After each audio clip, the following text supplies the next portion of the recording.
Del libro del Éxodo. Aquel día, a los 3 meses de haber salido de Egipto, los israelitas que habían partido de Refidim llegaron al desierto de Sinaí y acamparon frente al monte. Entonces el Señor le dijo a Moisés: voy a acercarme a ti en una nube espesa para que el pueblo pueda escuchar lo que te digo y tenga siempre fe en ti.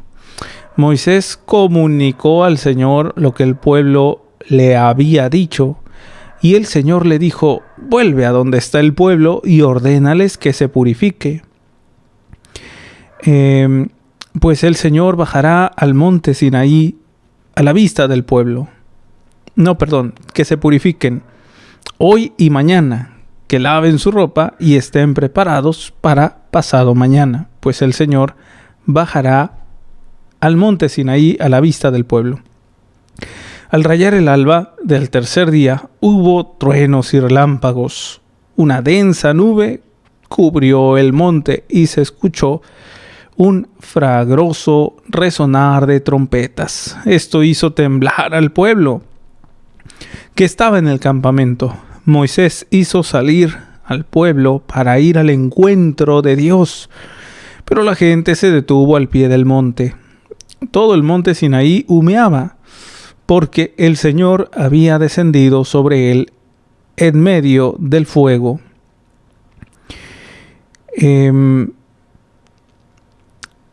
Dice, permítanme, ya me perdí aquí en la lectura. dice... Pero la gente se detuvo al pie del monte. Todo el monte Sinaí humeaba porque el Señor había descendido sobre él en medio del fuego. Salía humo como de un horno y todo el monte retemblaba con violencia. El sonido de las trompetas se hacía cada vez más fuerte. Moisés hablaba y Dios le respondía con truenos. El Señor bajó a la cumbre del monte y le dijo a Moisés que subiera.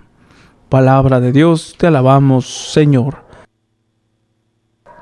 Muy bien, pues antes de pasar a darle lectura a la reflexión de este evangelio compartida por nuestros hermanos dominicos, primero solo les menciono 2 elementos que se nos dan en esta primera lectura. El primero, el hecho de que Dios Padre quiera tener un encuentro personal con nosotros, de que nuestro Dios quiera tener un encuentro personal con nosotros, siempre lo querrá, siempre, siempre, siempre, no importando en la circunstancia en la que nos encontremos, externa o interna, sea mala, sea buena, sea escabrosa, sea compleja, no importa. En la condición que sea, de pecadores o en gracia, el Señor siempre querrá comunicarse con nosotros, siempre, en todo tiempo y a destiempo. Recordemos que el tiempo de Dios no es nuestro tiempo, es distinto. El hombre, el ser humano, está gobernado por este tiempo del Cronos, ¿no? Mientras que el tiempo de Dios es el Kairos, son tiempos distintos, ¿no? Y por lo tanto, Él no va a tener algún obstáculo alguno para impedir su mensaje, que su mensaje sea comunicado. Siempre va a ser de alguna otra manera dirigido a nosotros y siempre buscará algún medio, lo que sea, para que recaiga en nosotros su mensaje, para que llegue hasta nosotros. Dios es tan providente y tan omnipotente y tan grande y tan poderoso que se vale de lo que sea, de todo, para que el mensaje llegue.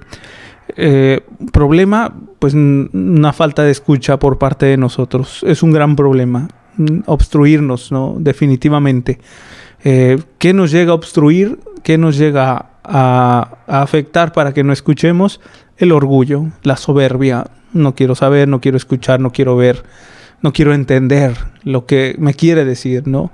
Pese a que ya nos los hayan dicho muchas personas, muchos sacerdotes, muchos religiosos, muchas monjitas, muchos amigos, muchos vecinos, pese a que ya nos hayan dicho lo que tenemos que hacer y no lo hacemos, es parte de mi no querer agachar la cabeza y decir es cierto, de mi falta de reconocimiento ante la verdad. Y es triste, ¿no? Es lamentable porque al no entender, pues no hay seguimiento. Y no permitimos que esta cercanía que Dios quiere tener con nosotros no se dé. Y entonces, obviamente, ante esta situación, normalmente lo que suele surgir es un desconocimiento de nuestro Dios. Y cuando de alguna otra manera surgen adversidades o simplemente acciones de la vida cotidiana, entonces viene una postura por parte de nosotros. ¿Y por qué Dios no me ayuda? ¿Y por qué esto y el otro? ¿Y por qué a mí? ¿No? Entonces debemos de mantenernos siempre en constante relación con Dios, porque así le conoceremos. O sea, ¿cómo aprendiste a conocer con los que vives en la actualidad? Pues solamente pasando tiempo con ellos. ¿Cómo vamos a aprender a conocer a Dios? Pasando tiempo con Él. Pero ojo que el Señor no se le conoce solamente por la estancia presencial, que es la principal, obviamente, ¿no? Delante de la Eucaristía, delante del Santísimo, es la primordial. Pero el hecho de que sea la primordial no significa que vayamos de alguna otra manera a infringir, a errar por las diversas vocaciones en las que hemos respondido. Quienes estarían quizás, por ejemplo, la mayoría del tiempo, delante del Señor, pues se lo vamos a dejar a las religiosas contemplativas o religiosos contemplativos de la vida contemplativa, ¿no? Son aquellos monjes, adoradores que están la mayoría del tiempo delante del Señor, porque ese es su ser de vida religiosa, ¿no? Vida contemplativa. En cuanto a algunas horas, pues ya entran a lo mejor los religiosos de vida activa, que por allí de alguna otra manera se describe en nuestra comunidad, como aquellos consagrados que están por un cierto tiempo por las diferentes o diversas actividades. Los laicos, ¿dónde entran? Pues dependiendo esa vocación a la que hayan respondido. Si respondieron a la de la soltería, pues claro que también hay un mayor tiempo dependiendo su labor, ¿no? Es decir, su actividad laboral o su actividad con el compromiso que hayan hecho con la sociedad o con su propia familia. Pero si respondiste a la vocación del matrimonio, entonces va reduciéndose un poco más las horas o el tiempo. Ojo con esto, porque nuestra relación con Dios entonces no está realmente condicionada a una cantidad, sino a una calidad. Porque luego de repente solemos caer en el error que porque le dediqué tanto tiempo, 20, 80, 40 horas, pero no surte efecto en nosotros, entonces no depende de ello, sino más bien desde nuestras respectivas vocaciones, que en realidad qué tanto es que yo he invertido este tiempo en la calidad que se merezca, ¿no? Allí sí, para que vean, porque, vuelvo a repetir, va a depender de la vocación en la que hemos respondido cada uno de nosotros. Si eres un laico en el cual pues estás pasando por una vida donde te involucras con tu esposa, tu esposo, tus hijos, bueno, entonces tu compromiso será por un determinado tiempo, ¿no? O más bien, no tanto tu compromiso, sino más bien tu relación con Dios será por un determinado tiempo. Únicamente estoy hablando cuando vamos a la presencia de nuestro Señor en la Eucaristía. Porque de allí en fuera también hay otros medios por donde podemos estar en cercanía con Dios. Y es a través del prójimo. Ese es otro de los aspectos, ¿no?, tan importantes que no hay que olvidar. Es estar en cercanía con Dios a través del prójimo, de la paciencia, de la comprensión, de la caridad, del servicio, ¿sí?, de la escucha de cada uno de ellos, de sus necesidades.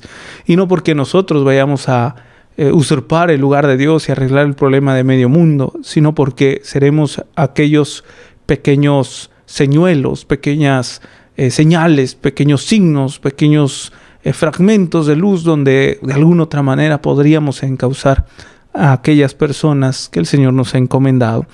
Y si nos vamos, vuelvo a repetir, por vocación, hablando específicamente de la familia, pues obviamente están encomendadas siempre esa iglesia particular, tu esposo con tu esposa, los papás con los hijos con los padres, etc. Entonces, pues entendemos esta cercanía de Dios no solamente en la presencia real y verdadera de la Eucaristía, que es la primordial, sino también con los demás. Segundo, no también solo la vamos a basar por la cantidad de tiempo, sino por la calidad que yo ofrezco. Y algo que me llamaba mucho la atención en las horas santas de los jueves que hacemos con la comunidad de fieles, impulsada mucho por Padre Jorge, algo interesante porque les dejó una pequeña tarea, ¿no? Con 2 preguntas en este descubrimiento, ¿no? de lograr entender el misterio de Dios en la Eucaristía, en este descubrimiento de lograr tener ese amor por estar delante del Señor ante la Eucaristía. No menciono las 2, solamente una de las preguntas que les deja de tarea Padre Jorge a los fieles, y les decía, ¿qué es lo que tú crees que Él espera de ti? No solamente lo que tú esperas de Él, porque nosotros ya sabemos lo que esperamos del Señor. Que me sane, que me cure, que me escuche, que me comprenda, que me consuele, que me dé paz. Eso ya lo sabemos. Hazte otra pregunta más interesante y más profunda. ¿Qué crees tú que Él espera de ti? Ahí nos va a poner a pensar, nos va a poner a maquinar, porque entonces nos va a poner ahora sí que la conciencia en claro y decir, a ver, ¿qué crees o qué creo yo que el Señor está esperando de mí? ¿Será mi conversión? ¿Será mi arrepentimiento? ¿Será que trabaje en esto? Hay muchos que vivimos de repente una vida tan compleja por no saber qué es lo que tengo que trabajar. Y a veces está muy claro, pero no sé, ponemos no sé cuántos obstáculos que impiden nuestra mirada y nuestra escucha. Y por ahí yo creo que va sobre todo muy de la mano esta pregunta, ¿no? El lograr entender qué es lo que quiere el Señor de mí, descubriendo en qué es lo que tengo que trabajar. Porque cuántas de las veces echamos pestes y culpas al mundo de alrededor, cuando a veces el problema más central se sitúa en nosotros, ¿no? En nuestro interior, por no saberlo trabajar. Y entonces, pues, encontraremos de alguna otra manera, vaya que sí, esta pronta cercanía con Dios cuando quitemos toda esta gran saga de obstáculos, ¿no? Que me impiden de alguna otra manera acercarme a Él. Y ese es uno. El otro de los elementos es el poder comunicar. Porque de todo esto que mencioné, el trabajar en nosotros, el mantenernos en relación con Dios, ¿qué sentido tiene? A ver, pongámonos a pensar, ¿qué sentido tiene? Trabajar en nuestra persona, luchar contra el pecado, luchar por estar en estado de gracia, no confundir a los demás, dar consejo a los demás, venir a misa cada domingo, comulgar, confesarse. ¿Qué sentido tiene? ¿Qué trascendencia tiene? ¿Qué beneficios tiene? No puede ser que todo esto que trabaje se quede aquí guardado. ¿Qué sentido tiene que recibas al Señor en la Eucaristía y de alguna otra manera le recibas de manera limpia, ¿no? En estado de gracia, le recibas allí en tu interior? ¿Para qué? ¿Para qué? ¿Solamente para saber enfrentar las diferentes situaciones y problemáticas?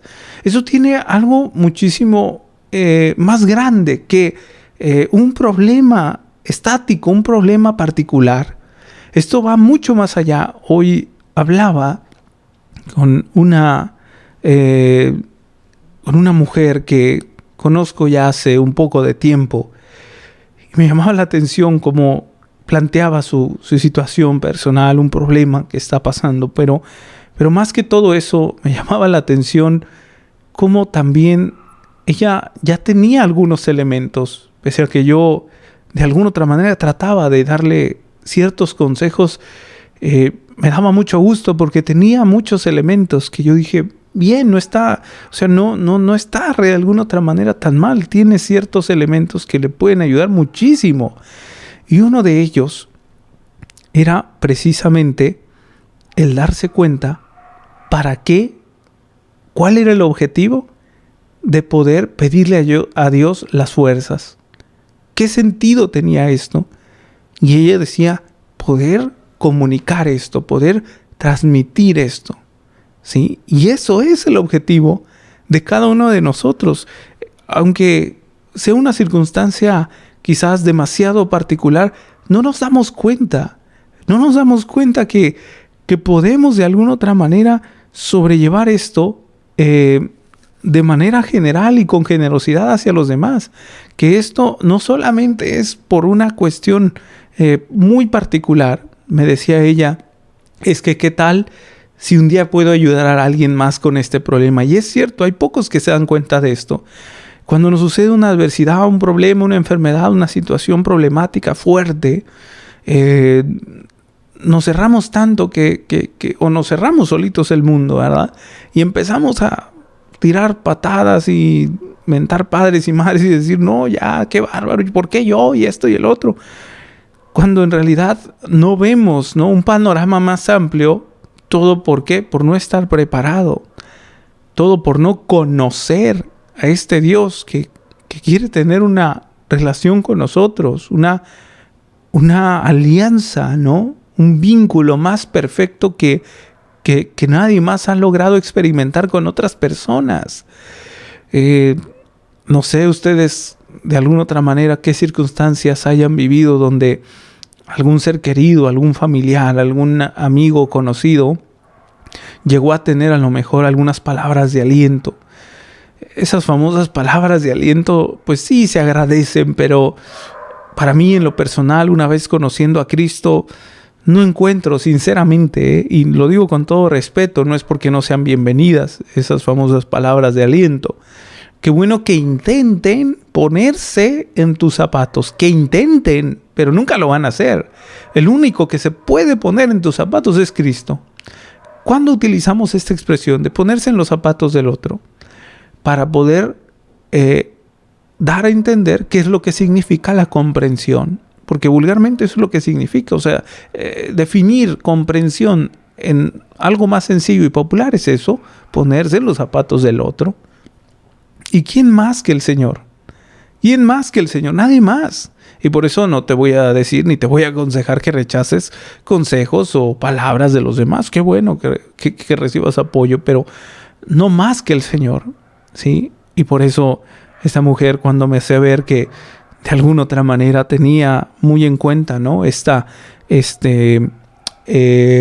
meta clara, ¿no?, del hecho de ver más allá de su problema y decir, cuando salga igual puedo dar testimonio de esto. Es increíble llegar a tener esta mentalidad tan madura y no encerrarse de manera egoísta y miedosa, sino lograr entender lo que uno puede llegar a ser. Y uno puede llegar a hacerlo no por nuestros méritos, sino, vuelvo a repetir, por el tiempo y la calidad que invierto en mi relación íntima y personal con el Señor, para conocerlo. Y el día que surja X adversidad, la que sea, contar con esta confianza entera, un abandono completo. Sé que tú estás aquí porque tú quieres hablar conmigo siempre. En el estado en que me encuentre, el que sea, tú quieres hablar conmigo y quieres escucharme, ¿sí? Y es importante también plantearnos, a raíz de aquella pregunta que les compartía por Padre Jorge, ¿no? También podríamos plantearnos, y entonces, si yo sé que tú estás conmigo, o más bien, si yo sé que tú te acercas para conmigo, y entonces, ¿sabré yo también que de alguna otra manera puedo acercarme a ti cuando sea? Porque esa también es otra situación donde cada uno de nosotros muchas de las veces no queremos acercarnos por el peso de la culpa, por el peso de la adversidad, por el peso del error, por el apego que tenemos a los familiares, por cada una de nuestras situaciones, ¿no? Y ya lo dijo el Señor: maldito el hombre que confía en el hombre. Es decir, maldito aquel que confía más en su debilidad, en su pecado, en el problema, en la incertidumbre, en lo que sea, ¿sí? Maldito aquel. Entonces es mejor confiar en Él, es mejor abandonarnos en Él, porque de alguna otra manera es Él quien ha iniciado todo. No recuerdo si fue con San Juan o San Pablo, creo que San Juan, donde nos explica esta iniciativa de Dios, ¿no?, para poder llegar a este proyecto de salvación, para poder dar la vida, para poder tener sentido toda la vida cristiana, no puede ser otra más que su amor. Dice por allí, quiero acordarme específicamente, dice, ¿en qué consiste el amor? ¿No? Consiste en que Él nos amó primero. En eso consiste el amor, en que Él nos amó primero. Es decir, este juego, ¿sí?, iniciando la partida, fue el Señor quien la inició. No fuiste tú, no fueron tus problemas, no fue el enemigo, el mismo demonio. Fue Dios quien inició esta partida de juego, ¿sí? Y que la única meta de ganancia se llama salvación. Entonces, quien tiró los dados primero fue Cristo y apostó por cada uno de nosotros para que alcanzáramos la salvación. No fuimos nosotros. ¿Por qué? Entonces, queremos darle más peso, ¿no?, a nuestra manera de actuar, a nuestra manera de pensar, a nuestra manera de hacer las cosas, a llevarnos pues la autoría de todo. No somos autores de nada, solo somos administradores. Y leo pues rápidamente esta breve reflexión de esta primera lectura. Dice lo siguiente: en el libro del Éxodo hay una frase que inquieta por cómo se manifiesta Dios y se hace oír. Voy a acercarme a ti en una nube espesa para que el pueblo pueda escuchar lo que te digo y te crea en adelante. El pueblo de Israel tiene un guía que los condujo a la liberación de la esclavitud de Egipto, Moisés. Un guía que habla cara a cara con Dios, un guía que es cuestionado incesantemente por el pueblo peregrino, que muestra constantemente su inexorable queja. La respuesta de Dios es: voy a acercarme a ti para que te crean. No han importado los signos de liberación que Dios ha mostrado a su pueblo a través de su guía. La cercanía de Dios hace posible la fe de un pueblo que de la mano de su guía sale al encuentro de Dios. Nuestra sociedad ha perdido el sentido del encuentro con Dios. Aunque siente su cercanía, hace caso omiso de su presencia liberadora. Se muestra indiferente al encuentro y al diálogo al que Dios lo invita como requerimiento de amor. Es una sociedad que, a la vez que indiferente, vive al margen del dolor humano provocado por las guerras, por la precariedad, por el egoísmo, por el individualismo, pertinaz e irresponsable de nuestra época. En el Evangelio de Mateo, Jesús explica a sus discípulos por qué les habla en parábolas. La razón que da es que este pueblo tiene el corazón embotado, que mira sin ver y escucha sin oír ni entender. Y aquí le dejo por aquí un poquito para lograr pasar a la lectura del Evangelio. Y no adelantarme un poquito, pero ya vimos las palabras anteriores en referencia a esta primera lectura. Es interesante, ¿no?, cómo nos menciona, por ejemplo, el hecho de hacer caso omiso a un dirigente, puede ser un sacerdote, un pastor y guía, o simplemente aquellos por los que Dios se vale y quiere comunicarnos algo. Y créeme, muchas de las veces de los que Dios se vale no necesariamente van a ser consejeros espirituales, van a ser personas buenas, a lo mejor, y son las que te están haciendo la vida de cuadritos. Allí se está presentando nuestro Señor y quiere comunicarte algo. Pero ¿qué crees? Puede ser el orgullo, puede ser, no sé, lo que el otro externa de manera agresiva, que no me permite ver ni escuchar. ¿Qué quiere decirme el Señor? ¿Qué tal si nos está diciendo que tomemos una forma o que nos dejemos formar en un temple por nuestro mal carácter, por nuestra impaciencia, por nuestra falta de caridad? Es interesante, ¿no? Lograr descubrir qué es lo que el Señor me está diciendo. Vamos con el Evangelio. Dice, lectura del Santo Evangelio según San Mateo. Gloria a ti, Señor. En aquel tiempo se acercaron a Jesús sus discípulos y le preguntaron: ¿por qué hablas en parábolas? Él les respondió: a ustedes se les ha concedido conocer a los misterios del reino de los cielos, pero a ellos no. Al que tiene se le dará más, y nadará en la abundancia, pero el que tiene poco, aún en eso poco, se le quitará. Por eso les habló en parábolas, porque viendo no ven, y oyendo no oyen, ni entienden. En ello se cumple aquella profecía de Isaías que decía: ustedes oirán una y otra vez y no entenderán. Mirarán y volverán a mirar, pero no verán, porque este pueblo ha endurecido su corazón, ha cerrado sus ojos y topado sus oídos, con el fin de no ver con los ojos, ni oír con los oídos, ni comprender con el corazón, porque no quieren convertirse, ni que yo los salve. Pero dichosos ustedes, porque sus ojos ven y sus oídos oyen. Yo les aseguro que muchos profetas y muchos justos desearon ver lo que ustedes ven y no lo vieron, y oír lo que ustedes oyen y no lo oyeron. Palabra del Señor. Gloria a ti, Señor Jesús. Pregunta capciosa. De todo el tiempo o a lo largo de la historia de la iglesia, ¿cuál ustedes creen que haya sido el mejor tiempo?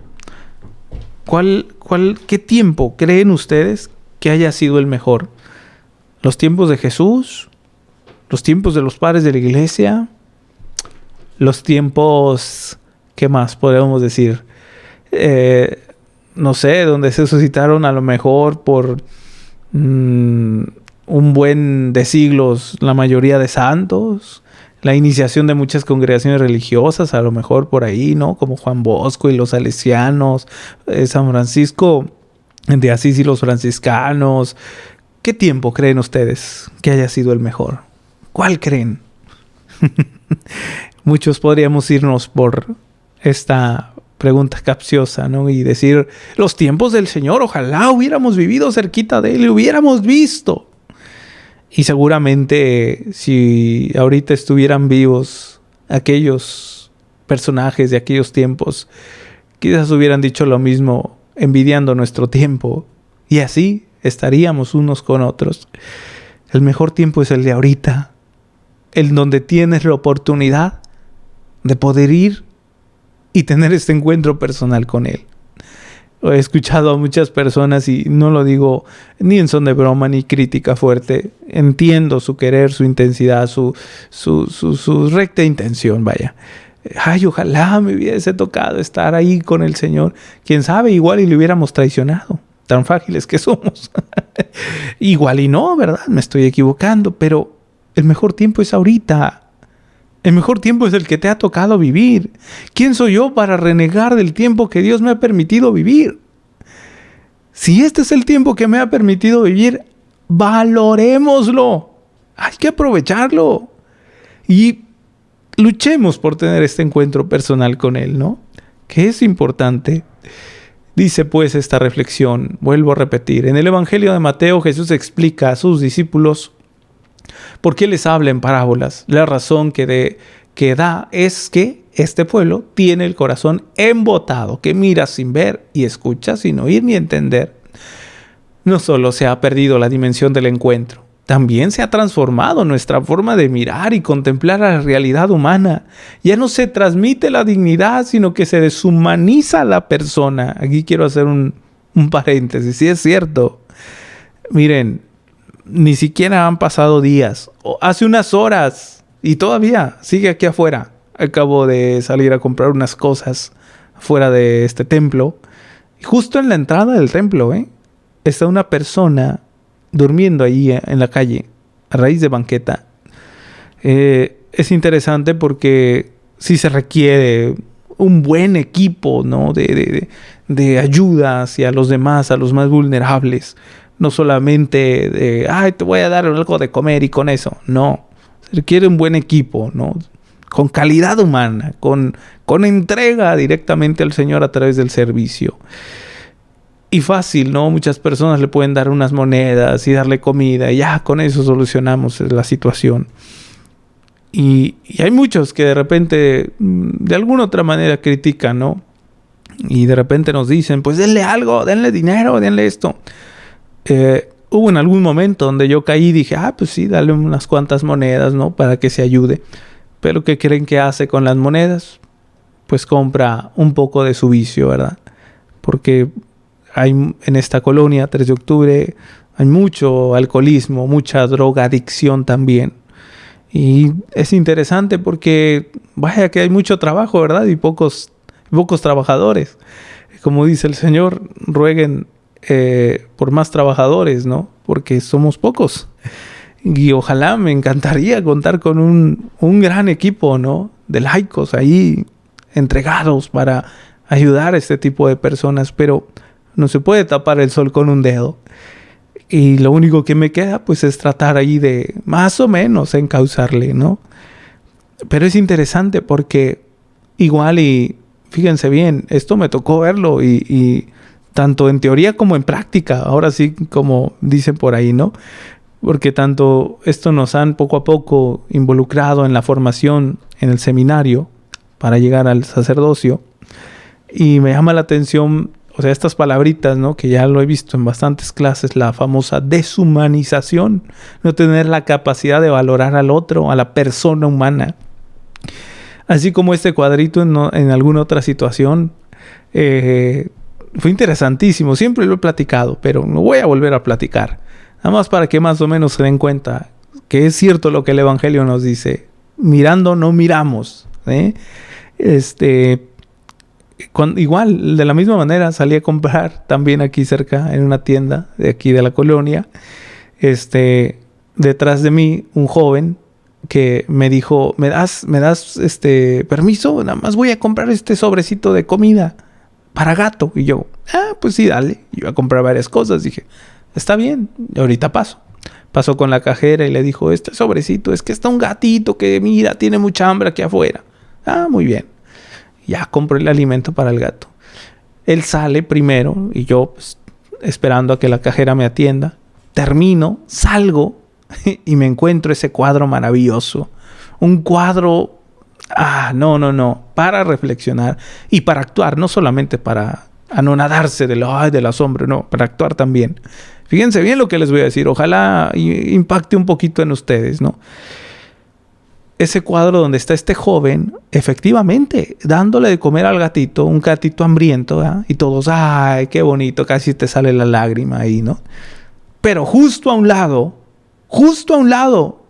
a unos centímetros, una persona de la misma manera, con la misma condición, de calle, tirado. Y nadie lo pelaba.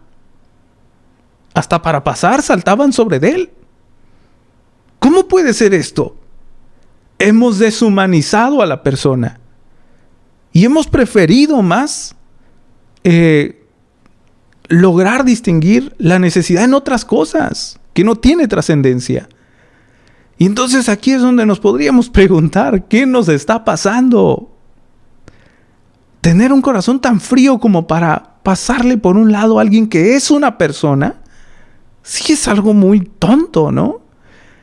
Y entonces es donde de alguna otra manera sí me pone a pensar si esto es con aquellas personas de calle, ¿cómo será con los que tenemos en casa? Porque también es lo mismo. Está en problemada, está en situación, mejor me escapo del problema para no ayudarle, porque es tantos problemas. Tengo tantos problemas, alguien que me pueda ayudar. No, mejor acudo a alguien que me solucione la vida pronto. Entonces nos deshumanizamos, perdemos el sentido de la persona humana. Como que se nos olvida que contamos con 2 dignidades. Una, ser hijo de Dios, y la otra, ser persona. Que nadie cuenta así nada más porque sí con esta dignidad. Pero bueno, ojalá entendamos que hay que volver a despertar, ¿no? Nuestra conciencia, hay que despertar este sentido común, esta conciencia, ¿no? Este lado humano, Hay que volver a humanizar. Hay que volver a saludar cuando vas por la calle. Y no solamente por respeto ni por valores, sino por ser personas, ¿no? Saludar a la calle cuando estás, saludar en la calle, ¿no? A las personas, no sé, si alguien está pasando por un problema, pues en la medida de lo posible ayudarle, no ponerte a grabar con el celular. Entonces hay muchas situaciones, ¿no?, que van cegando al hombre. Y continúa diciendo: la escucha se ha convertido en un generar tormentas. La presencia de ruidos evita en el silencio sagrado de considerar la intimidad de lo confiado como un arma que podemos usar para la destrucción de la honra de quien confía. Escucha sin oír ni entender. Es el modo de huir ante la realidad sufriente que se nos presenta de manera intermitente y que nos indica la guarda de la precaución. Aquí la realidad sufriente se presenta como alarma para la humanidad. Esto me recuerda como cuando recibo a algunas personas hablando de los vicios. De hecho, solamente Dios me está asistiendo en su providencia con estas palabras. Recuerdo que cuando vienen algunas personas a querer cambiar y hacer un juramento porque quieren dejar el vicio o algo por el estilo, normalmente identifico, y no porque sea experto, sino porque a veces las mismas personas se dejan descubrir solitas, ¿no? Logro identificar quién de verdad va a echarle ganas y quién no. ¿Por qué? Hay un detalle, no digo en todos, pero en ciertos casos particulares. Cuando ya me toca darle el consejo, cuando me toca decirle la recomendación, lo que puede hacer, enseguida, no pone atención ni con la mirada, ni con la escucha.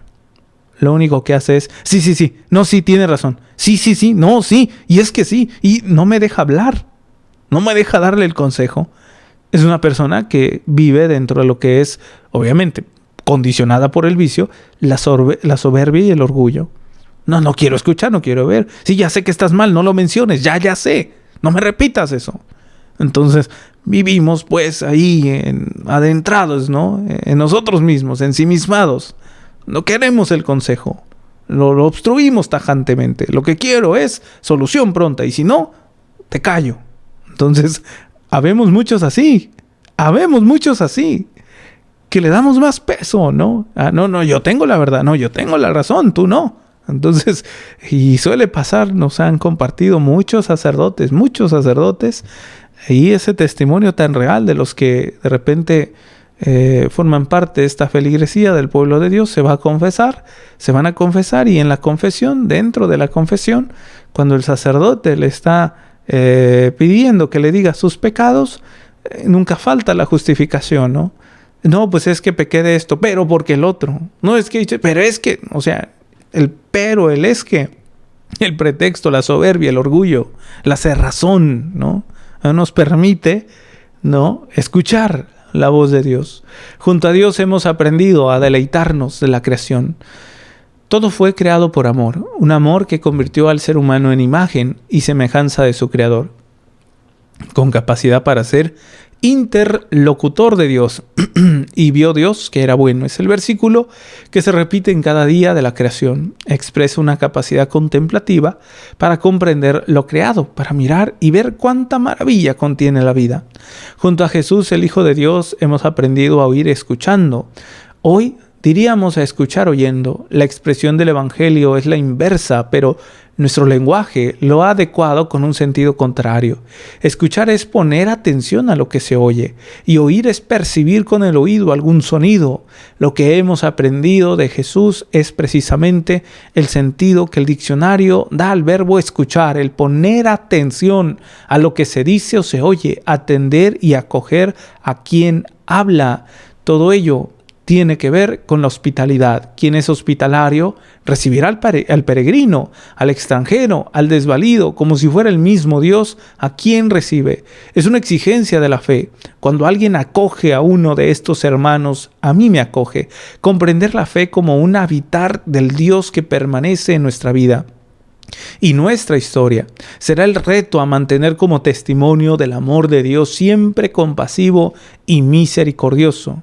Oremos por nuestros hermanos pastores y agentes de pastoral para que asienten en la oración el apoyo de Dios y comprendan que su sembrar la palabra de Dios será siempre Él quien recoja los frutos, y nuestro orgullo será haberlo realizado en el nombre de Dios que permanece fiel a nuestra súplica. Ya por último, para cerrar, me quedo con esta última cuestión que se nos planteaba en este comentario de reflexión.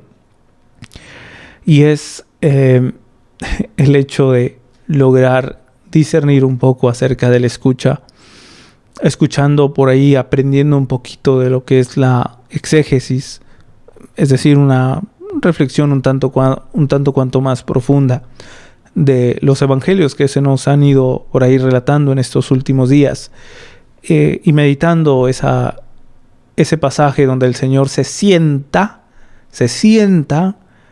a anunciar, a hablarles, a enseñarles en parábolas a la multitud mientras Él estaba sentado en una barca. ¿Por qué lo hago con este énfasis? Porque creo que fue el de ayer o anterior cuando también compartía que el hecho de tomar esta postura, de que Cristo haya tomado la postura de sentarse, esa postura no significa otra cosa más que de maestro, ¿sí? De maestro, aquel que sabe, aquel que va a comunicar un mensaje importante.